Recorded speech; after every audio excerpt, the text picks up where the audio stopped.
السلام علیکم ورحمۃ اللہ وبرکاتہ۔ بسم اللہ الرحمن الرحیم۔ نماز کے صحیح ہونے کی شرطیں۔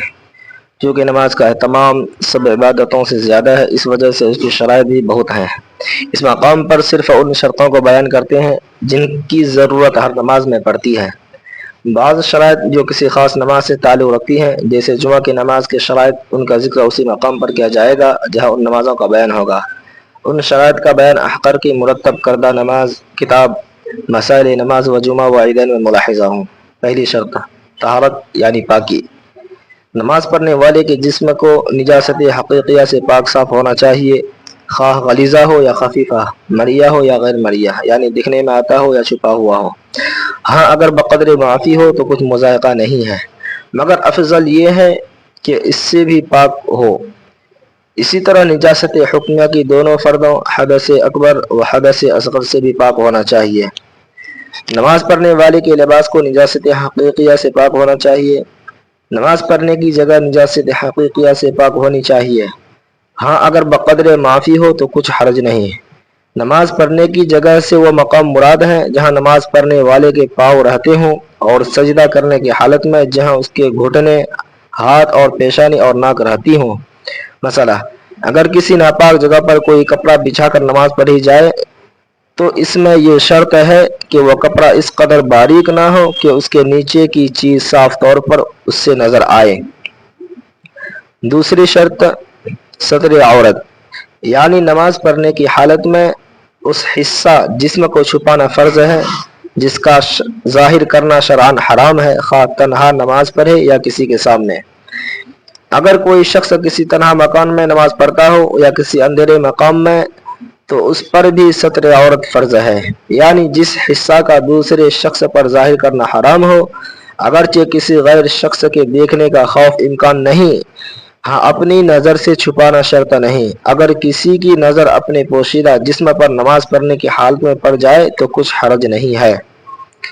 مسئلہ: مرد کے لیے ناف سے لے کر گھٹنے تک مقام تک ڈھانپنا فرض ہے، اور عورت کا کل جسم ستر ہے، یعنی تمام بدن کا چھپانا ضروری ہے علاوہ چہرہ، ہاتھ اور پاؤں کے۔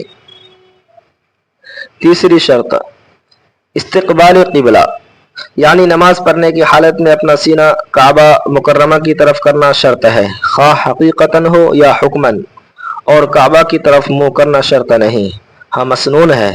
لہذا اگر کوئی شخص کعبہ سے صرف منہ پھیر کر نماز پڑھے تو نماز ہو جائے گی، مگر خلاف سنت کی وجہ سے مکروہ تحریمی ہے۔ اور جن لوگوں کو کعبہ نظر آتا ہو، یعنی کعبہ کے قریب ہیں، درمیان میں کوئی رکاوٹ نہیں، تو ان پر فرض ہے کہ خاص کعبہ کی طرف سینہ کر کے نماز پڑھیں۔ جس طرف کعبہ ہو بالکل سیدھ میں کھڑا ہونا فرض نہیں۔ مسئلہ: قبلہ کی جانب رخ کر کے نماز پڑھنا واجب ہے، لیکن اس کے لیے دو شرطیں ہیں، اول قدرت، دوسرے تحفظ۔ چوتھی شرط نیت، یعنی دل میں نماز پڑھنے کا قصد کرنا، ارادہ کرنا، زبان سے بھی کہنا بہتر ہے۔ نیت تو فقط ارادہ کا نام ہے جس کا محل دل ہے نہ زبان۔ اگر فرض نماز پڑھنا ہو تو نیت میں اس فرض کی تعیین بھی ضروری ہے۔ مثلا اگر ظہر کی نماز پڑھنا ہو تو دل میں یہ قصد کرنا کہ میں ظہر کی نماز پڑھتا ہوں وغیرہ وغیرہ۔ اور اگر واجب نماز پڑھنا ہو تو اس کی تخصیص بھی ضروری ہے کہ یہ کون سا واجب ہے، وتر یا عیدین کی نماز ہے یا نظر کی نماز۔ نیز مقتدی کو اپنے امام کی اقتداء کی نیت کرنا بھی شرط ہے۔ امام کو صرف اپنی نماز کی نیت کرنا شرط ہے، امامت کی نیت کرنا شرط نہیں۔ ہاں اگر کوئی عورت اس کے پیچھے نماز پڑھنا چاہے اور مردوں کے برابر کھڑی ہو اور نماز جنازہ اور جمعہ اور عیدین کی نہ ہو تو اس کی اقتداء صحیح ہونے کے لیے امامت کی نیت کرنا شرط ہے۔ اور اگر مردوں کے برابر نہ کھڑی ہو یا نماز جنازے یا جمعہ یا عیدین کی ہو تو پھر شرط نہیں ہے۔ جنازہ کی نماز میں یہ نیت کرنا چاہیے کہ میں یہ نماز اللہ تعالیٰ کی خوشنودی اور اس میت کی دعا کے لیے پڑھتا ہوں، اور مقتدی کو یہ نہ معلوم ہو کہ یہ میت مرد ہے یا عورت تو اس کو یہ نیت کر لینا کافی ہے کہ میرا امام جس کی نماز پڑھتا ہے اس کی میں بھی پڑھتا ہوں۔ مسئلہ: نیت کو تکبیر تحریمہ کے ساتھ ہونا چاہیے، اور اگر تکبیر تحریمہ سے پہلے نیت کر لے تو بھی درست ہے، بشرطے کہ نیت اور تحریمہ کے درمیان کوئی ایسی چیز فاصل نہ ہو جو نماز کے منافی ہو، مثلا کھانے پینے، بات چیت وغیرہ کے، اور اسی شرط سے اگر وقت آنے سے پہلے نیت کر لے تب بھی درست ہے۔ بعد تکبیر تحریمہ کے نیت کرنا صحیح نہیں اور اس نیت کا کچھ اعتبار نہ ہوگا۔ اگر نماز پڑھنے والے نے دل سے ارادہ کر لیا اور زبان سے کچھ نہ کہا تو نماز درست ہے، البتہ عوام الناس کے لیے دل کے ارادہ کے ساتھ زبان سے بھی تلفظ کرنا بہتر ہے، اور بعض حضرات لمبی چوڑی نیت کے الفاظ دہراتے رہتے ہیں۔ اس میں خرابی یہ ہے کہ امام قرات شروع کر دیتا ہے اور یہ نیت کے الفاظ ہی دہراتے رہتے ہیں۔ نیت کہتے ہیں خدا کے لیے نماز کا ارادہ کرنے کو، بائیں طور کے اس میں امور دنیاوی میں سے کوئی امر شامل نہ ہو۔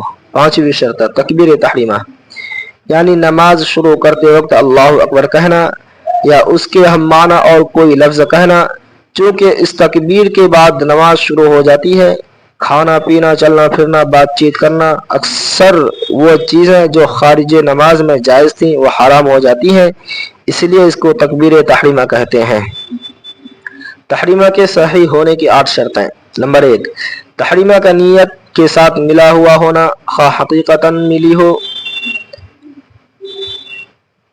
تحریمہ کا نیت کے ساتھ ملا ہوا ہونا، خواہ حقیقتاً ملی ہوئی ہو، یعنی ایک ہی وقت میں نیت اور تحریمہ دونوں یا حکماً ملی ہوئی ہو، یعنی نیت اور تحریمہ کے درمیان کوئی ایسی چیز فاصل نہ ہو جو نماز کے منافی ہو، مثلا بات وغیرہ، اور نیت کرنے کے بعد نماز کے لیے چلنا پھرنا، وضو کرنا منافی نہ سمجھا جائے گا، اور اس کے فاصل ہونے سے تحریمہ کی صحت میں کچھ خلل نہ آئے گا، مگر افضل یہی ہے کہ حقیقتاً ملا دے۔ نمبر 2، جن نمازوں میں کھڑا ہونا فرض ہے ان کی تکبیر تحریمہ کھڑے ہو کر کہے، اور باقی نمازوں کی جس طرح چاہے کہے، مگر اس بات کا خیال رہے کہ ہر نماز میں ضروری ہے کہ تکبیر تحریمہ رکوع کی حالت میں یا قریب رکوع کے جھک کر نہ کہی جائے۔ اگر کوئی شخص جھک کر تکبیر تحریمہ کہے تو اگر اس کا جھکنا رکوع کے قریب نہ ہو تو تحریمہ صحیح ہو جائے گی، اور اگر رکوع کے قریب ہو تو صحیح نہ ہوگی۔ مثلا بعض ناواقف لوگ جب مسجد میں آ کر امام کو رکوع میں پاتے ہیں تو جلدی کے خیال سے آتے ہی جھک جاتے ہیں اور اسی حالت میں تکبیر تحریمہ کہتے ہیں، ان کی نماز نہیں ہوتی، اس لیے کہ تکبیر تحریمہ نماز کی صحت کی شرط ہے، جب وہ صحیح نہ ہوئی تو نماز کیسے صحیح ہو سکتی ہے، یعنی نماز نہ ہوگی۔ نمبر 3، تحریمہ کا نیت سے پہلے نہ ہونا، اگر تکبیر تحریمہ پہلے کہہ لی اور نیت اس کے بعد کی جائے تو تکبیر تحریمہ صحیح نہ ہوگی۔ تکبیر تحریمہ کا اتنی آواز سے کہنا کہ خود سن لے بشرطے کہ بہرا نہ ہو۔ گونگے کو تکبیر تحریمہ کے لیے زبان ہلانا ضروری نہیں ہے، بلکہ اس کو تکبیر تحریمہ معاف ہے۔ نمبر 5، تکبیر تحریمہ کا ایسی عبارت میں ادا کرنا جس سے اللہ تعالیٰ کی عظمت اور بزرگی سمجھی جاتی ہو۔ نمبر 6، اللہ اکبر کی حمزہ یا با کو نہ بڑھانا، اگر کوئی شخص اللہ اکبر یا اللہ اکبر کہے تو اس کی تکبیر تحریمہ صحیح نہ ہوگی۔ اللہ میں لام کے بعد الف کہنا، اگر کوئی شخص نہ کہے تو اس کی تحریمہ صحیح نہ ہوگی۔ تکبیر تحریمہ کا بسم اللہ وغیرہ سے نہ ادا کرنا، اگر کوئی بجائے تکبیر تحریمہ کے بسم اللہ الرحمن الرحیم وغیرہ کہے تو اس کی تحریمہ صحیح نہ ہوگی، اور تکبیر تحریمہ کا قبلہ رو ہو کر کہنا بشرطے کہ کوئی عذر نہ ہو۔ اللہ تعالی ہم سب کو سمجھ کر عمل کی توفیق نصیب فرمائے۔